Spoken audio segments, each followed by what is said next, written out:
नमस्कार साथियों, मैं डॉक्टर सुनीत कुमार वार्ष्णेय अपने नॉलेज इन्फॉर्मेशन चैनल पर आपका स्वागत करता हूं। आज मैं बहुत सेंसिटिव टॉपिक लेकर आया हूं, वो है बर्थ डिफेक्ट, जन्मजात बच्चों में विकृतियां। इसको जानना सबके लिए बहुत ज़रूरी है कि हर आदमी चाहता है कि उसके घर में स्वस्थ बच्चे पैदा हों और जिससे कि घर में खुशहाली की बात। कोई नहीं चाहता कि उसके यहाँ बीमार बच्चे पैदा हों या वो अपनी सारी जिम्मेदारी बीमारी बच्चों पर लगाए। तो साथियों, हम चल इसकी शुरुआत करते हैं। ये जो जन्मजात विकृति होती हैं दो तरह की होती हैं, एक आनुवंशिक होती हैं, एक होती है मदर के स्वास्थ्य रिलेटेड। आनुवंशिक का मतलब होता है जो क्रोमोसोमल और जेनेटिक होती हैं, मतलब क्रोमोसोम के साथ में एक पीढ़ी से दूसरी पीढ़ी में जाती हैं। साथियों, क्रोमोसोम्स जो होते हैं ये डीएनए से बने होते हैं और डीएनए में जीन्स होते हैं। ये जीन्स जो है बीमारियों को कैरी करती हैं। तो नॉर्मल ह्यूमन बीइंग्स में 23 जोड़े क्रोमोसोम्स होते हैं, जिसे 46 क्रोमोसोम कहते हैं, और इसमें से 22 जोड़े ऑटोसोम के होते हैं, जो कि शरीर की संरचना और आंखों के कलर, आइज के कलर, बालों के कलर और शरीर की संरचना में आते हैं। और 23वां जोड़ा जो होता है वो सेक्स को डायरेक्शन करता है। महिलाओं में एक्स करके क्रोमोसोम होते हैं, पुरुष में XY होते हैं, जिससे कि सेक्स का डायरेक्शन होता है। इन्हीं क्रोमोसोम्स में जो आपको बताया, पहला नंबर का क्रोमोसोम होता है, सबसे बड़े होते हैं ये। उसके बाद क्रोमोसोम का साइज डिफर करता है।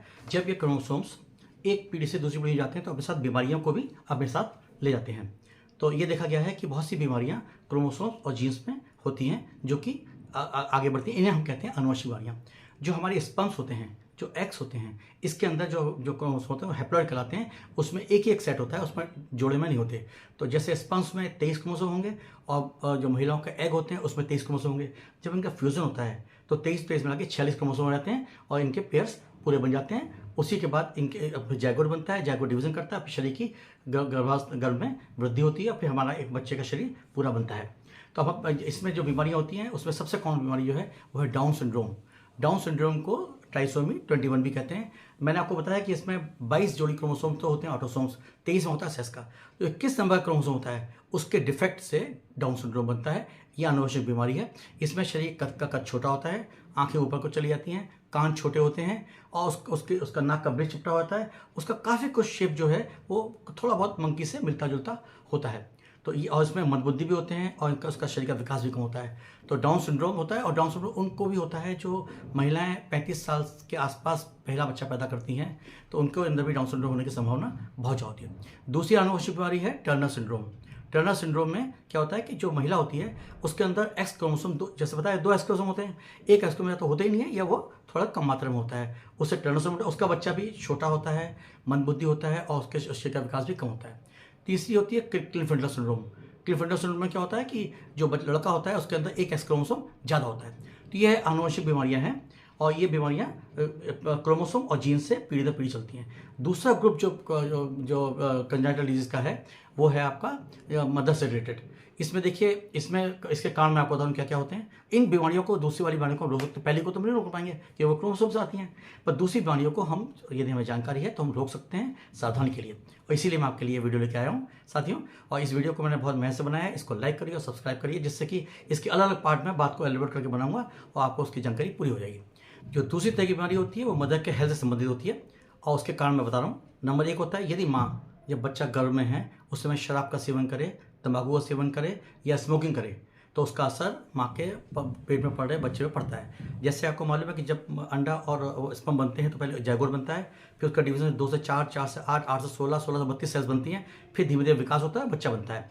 तो किसी भी स्टेज पे जहाँ पे इन सेल्स में किसी भी वजह से रुकावट आ जाएगी तो उस सेल से बनने वाले अंग जो हैं उसमें डिफेक्ट आ जाता है। ये बहुत इंपॉर्टेंट चीज़ है जो आपको जानना है। तो यदि माँ इन चीज़ों का सेवन करती है तो फर्क पड़ता है। यदि माँ को डायबिटीज़ है अनकंट्रोल्ड, उससे भी इस पे फर्क पड़ता है, उसके बच्चे के विकास पे, और कोई ना कोई सेल उसमें डैमेज होकर बाधा पैदा कर सकती है। इसके अलावा यदि माँ के अंदर मोटापा है उसका भी असर इसमें पड़ता है। जो यदि माँ एक दवाइयाँ ले रही हैं किसी चीज़ की तो उन दवाइयों का भी एडवर्स इफेक्ट। एक थैलेडोमाइड एक दवा होती है जो 1940 और 50 और 60 में इस्तेमाल हुआ करती थी।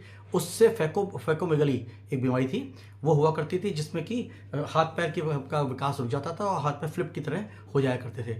वो बात को बंद कर दी गई। वो प्रेग्नेंट महिला को वोमिटिंग में और मल्टीपल माइलोमा में दी जाती थी। तो इस वक्त बहुत सी दवाइयाँ ऐसी हैं जो कि गर्भ के बच्चे के विकास में असर डालती हैं। अतः यदि कोई गर्भवती महिला दवा ले भी रही है तो उसको अपने डॉक्टर से कंसल्ट करना चाहिए कि क्या वो दवाएं जो हैं उसके नुकसान तो नहीं करती।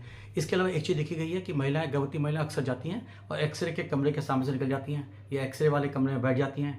एक्सरे की रेस बहुत नुकसान करती हैं। एक्सरे जब भी उसकी रेस जाती हैं तो बच्चे के पहला, ये सारी बीमारियां पहले ट्राइमेस्टर में ज़्यादा होती हैं, पहले 3 महीने में। उस समय बच्चे का विकास हो रहा होता है। एक्सरे रेस जाके जिस सेल्स को डैमेज कर देंगे उस सेल का आगे विकास नहीं होगा।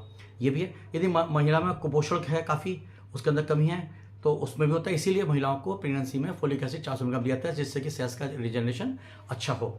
तो ये कुछ कारण हैं जिसकी वजह से कि माँ की हेल्थ की वजह से जो कंजेनिटल डिफेक्ट पैदा होते हैं और बच्चा जो है विकलांग पैदा होता है। अब हम ये जानना चाहेंगे कि कौन कौन से बर्थ डिफेक्ट हैं जो कॉमन हैं और जो होते हैं जिससे कि परिवार परेशान होता है, माँ परेशान होती है और मानसिक आघात भी इन लोगों को पहुँचता है। तो सबसे कॉमन 3 तरह के होते हैं। एक वो होता है जो कि आप गर्भावस्था में ही जाँच कर सकते हैं। गर्भावस्था में जांच करने वाली बीमारियां होती हैं जो अल्ट्रासाउंड्स में देख सकते हैं फर्स्ट और सेकंड ट्राइमेस्टर में। वो है कि क्लेफ्ट लिप, जिसमें कि होठ कटा हुआ है, तालू कटा हुआ है, और हाइड्रोसेफेली, जिसमें कि सिर बड़ा हुआ होता है, और पैर टेढ़े में होते हैं। ये गर्भावस्था में ही डायग्नोस हो सकते हैं, जो अल्ट्रासाउंड में दिखाई दे जाते हैं। और इसके अलावा जो at the time of delivery जो बीमारियाँ होती हैं जो पकड़ में आती हैं, वो है कि जैसे पैर टेढ़े मेढ़े होना, जिसे क्लेफ्ट फुट कहते हैं, और इसका इलाज प्लास्टर से करके बीमारी ठीक हो सकती है। दूसरा होता है कि आपने देखा होगा ये उंगलियां स्ट्रेस होती हैं, सिंडेक्टाइली, कि उंगलियां जुड़ी हुई पैदा होती हैं, ऑपरेशन के द्वारा इनका इलाज किया सकता है। तीसरी होती है जिसे कहते हैं पॉलीडेक्टाइली, कि मान लो कि छंगा है, छठी उंगली भी बनी हुई है पैर में, हाथ में। बहुत से लोग उसका ऑपरेशन नहीं कराते हैं, बहुत से उसका ऑपरेशन करा लेते हैं, वो एवरेज बीमारी ठीक होती है। तीसरी बीमारी होती है इम्परफोर्ट एनस, कि कुछ बच्चों में पैदा के बाद दिखने में आता है कि उसके टट्टी का रास्ता ही नहीं है। जब टट्टी का रास्ता नहीं है तो वो समस्या पैदा हो जाती है, तो उसको फौरन उसका ऑपरेशन करना पड़ता है। टट्टी का रास्ता 2 तरह का होता है, एक नीचे से बंद होता है, थोड़ा ऊपर को बंद होता है। तो टट्टी की ऑपरेशन करके उसको रास्ते को नीचे खींच के उसको रिपेयर किया जाता है, जिससे बच्चे ठीक हो जाते हैं। उसके बाद होता है स्पाइना बाइफिडा बीमारी, कि रीढ़ की हड्डी में पीछे की तरफ हड्डी का विकास पूरा नहीं होता, तो जो स्पाइनल कॉर्ड की झिल्ली है वो बाहर निकल आती है, और कभी कभी स्पाइनल कॉर्ड बाहर निकल आती है, जिसे कहते हैं मेनिंगोसील या मेनिंगोमाइलोसील। इसकी वजह से दोनों पैरों में फालिश भी हो सकती है।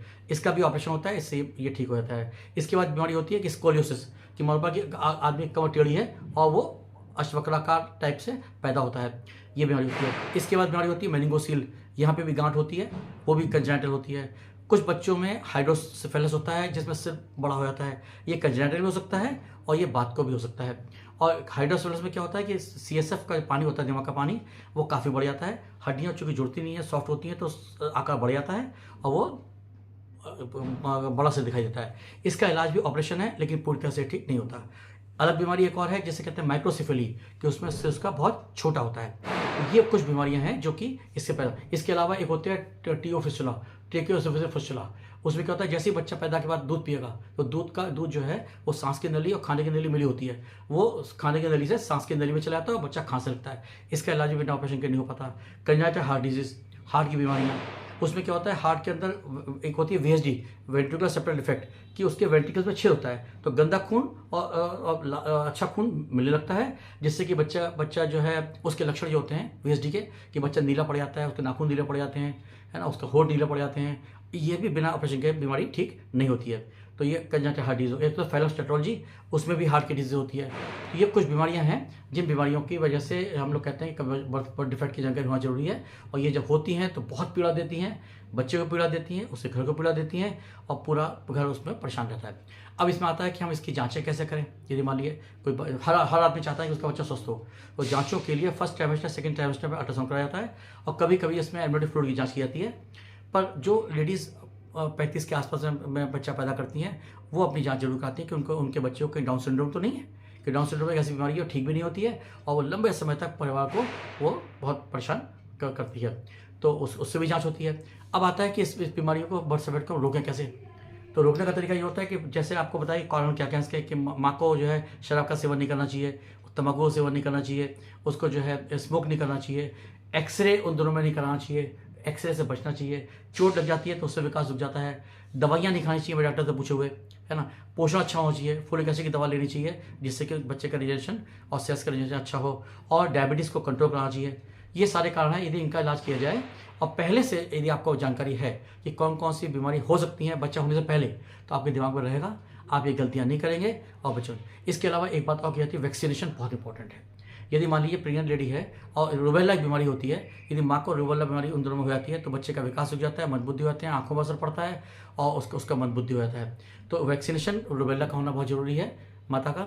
और दूसरा होता है चिकन पॉक्स का वैक्सीनेशन होना बहुत जरूरी है। कभी कभी डॉक्टर्स पूछते हैं मदर से कि आपको कभी MMR vaccine measles mumps rubella नहीं लगी तो IgA टेस्ट करते हैं, मालूम पड़ता है कि वो स्टैंडर्ड से कम है तो वैक्सीन लगा देते हैं। लेकिन वो बच्चा होने से पहले की बात है, ये मतलब कंसीव करने से पहले।